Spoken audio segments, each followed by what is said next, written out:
আসসালামু আলাইকুম। ওয়ালাইকুম আসসালাম। অসংখ্য ধন্যবাদ ভাইজান আপনাকে আলহামদুলিল্লাহ। কথা বলার সুযোগ করে দেওয়ার জন্য। তো ভাইজান, সর্বপ্রথমে জানতে চাচ্ছি আপনি কেমন আছেন? আলহামদুলিল্লাহ, খুব ভালো আছি। আলহামদুলিল্লাহ, যা আল্লাহ আপনাকে ভালো রেখেছে। ভাইজান, আপনার নামটা জানতে পারি?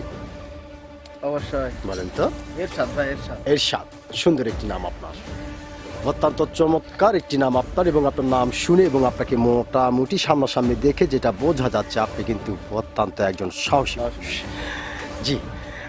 তো ভাইজান, যেহেতু আপনি বাংলাদেশের একজন সাহসী মানুষ ও বাংলাদেশের একজন সচেতন নাগরিক, সেই ক্ষেত্রে আপনার কাছ থেকে এই বিষয়টি জানতে চাচ্ছি যে আমাদের বাংলাদেশের সাবেক প্রধানমন্ত্রী শেখ হাসিনা, তিনি কিন্তু এখন বাংলার মাটিতে নেই, তিনি এখন ভারতের মাটিতে অবস্থান করতেছেন। তো এই বিষয়কে কেন্দ্র করে বাংলাদেশের বিভিন্ন ধরনের মানুষ বিভিন্ন ধরনের কথা বলছে। কেউ বলছে শেখ হাসিনা কখনো কোনো দিন বাংলার মাটিতে আর পা রাখতে পারবেন না, আবার কেউ বলছেন না, শেখ হাসিনা আসবে অচিরেই বাংলার মাটিতে বীরের বেশে।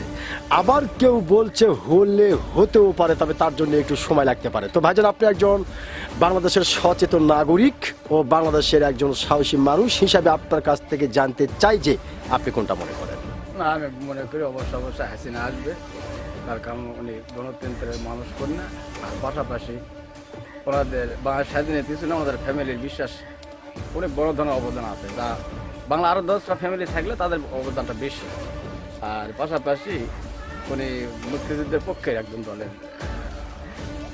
শক্তি বা আর পক্ষে। সেই জন্য আর স্বাভাবিক। আর বাংলার জনগণ অবশ্যই শেখ হাসিনাকে চায়, বারবার চায়, সেটা অতীতের মানুষ দেখে আসছে, ভবিষ্যতে দেখবে। এটা সাময়িক কোনো দ্বন্দ্ব বা ফাসাদের কারণে এটা হয়ে গেছে। সকলের মানুষ হয়তো আমরা সেটা বুঝবো না স্বাভাবিকভাবে, আর সহজভাবে যেটা আমরা বুঝি সেটা উনি আসবেই, এটা নিশ্চিত আসবে, নিশ্চিত।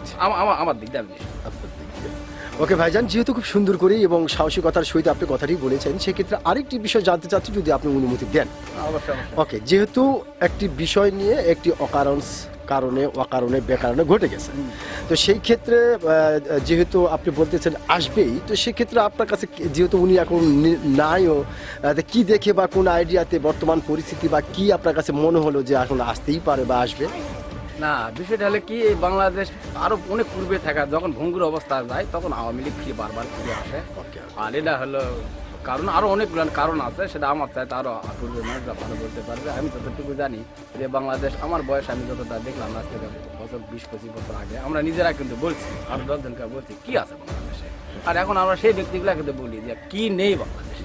আর এই নেই আর আসার পিছনের সময়টা খুব বেশি কিন্তু না, 15 থেকে 20 বছর। এই 15 থেকে 20 বছরে এই রাষ্ট্রের নায়ক তিনিই ছিলেন।